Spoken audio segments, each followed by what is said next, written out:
Hello students, I am Rumela Mukherjee of Techno India Group Public School, Siliguri.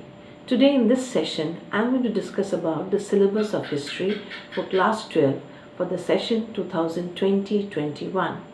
In class 12, we have total 15 chapters. These chapters are divided into 3 books, Book 1, Book 2 and Book 3.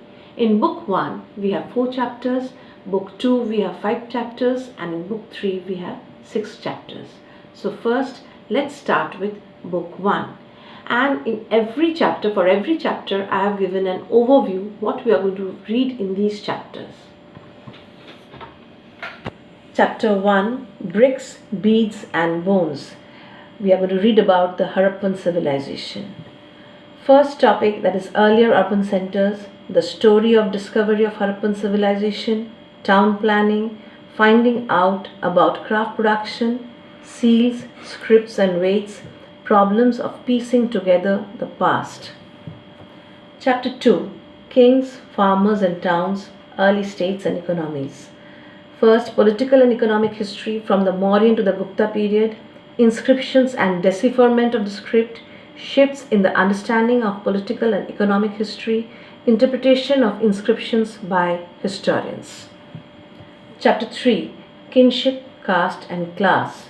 Mainly we are going to read about the early societies, issues in social history including caste, class, kinship and gender, transmission and publication of the Mahabharata, illustrating how Mahabharata has been used by historians and other sources for reconstructing social history. Chapter 4, Thinkers, Beliefs and Buildings. A brief review of religious histories by Vedic religion. I repeat, a brief review of religious histories of Vedic religion, Jainism, Vaishnavism and Shaivism. Focus on Buddhism and Sachi Stupa, ways in which the sculpture has been interpreted by historians, other sources for reconstructing the history of Buddhism.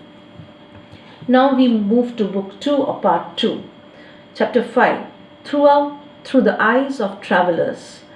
First, outline of social and cultural life as they appear in travelers' accounts, a discussion of where they travelled, why they travelled, what they wrote and for whom they wrote, what these travel accounts tell us and how they have been interpreted by historians. Chapter 6, Bhakti Sufi Traditions. Outline of religious developments during this period, ideas and practices of Bhakti Sufi saints, how Bhakti Sufi compositions have been preserved, extracts from selected Bhakti Sufi works, ways in which these have been interpreted by historians.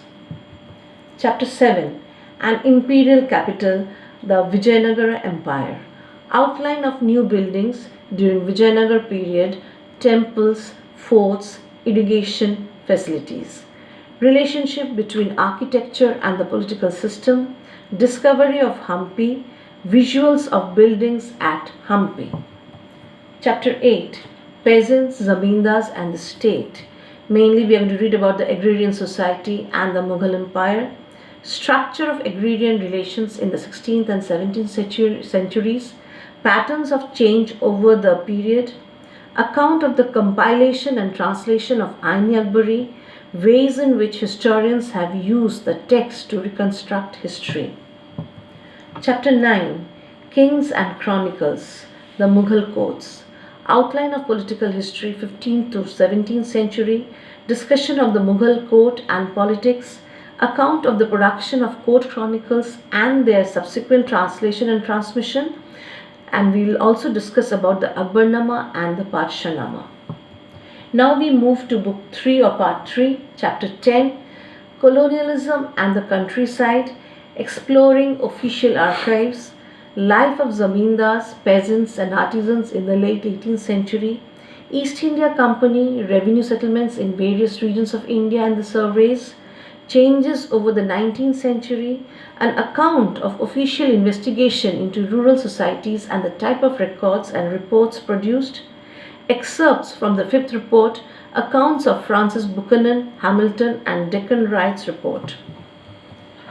Chapter 11, Rebels and the Raj, the revolt of 1857, and its representation. The events of 1857-58, vision of unity, how these events were recorded and narrated, visuals of 1857, extracts from contemporary accounts. Chapter 12, Colonial Cities, Urbanization, Planning and Architecture, History of Towns in India, Colonization and Cities, Hill Stations, Town Planning of Madras, Calcutta and Bombay, Photographs and Paintings, Plans of Cities, special focus on Calcutta Town Planning.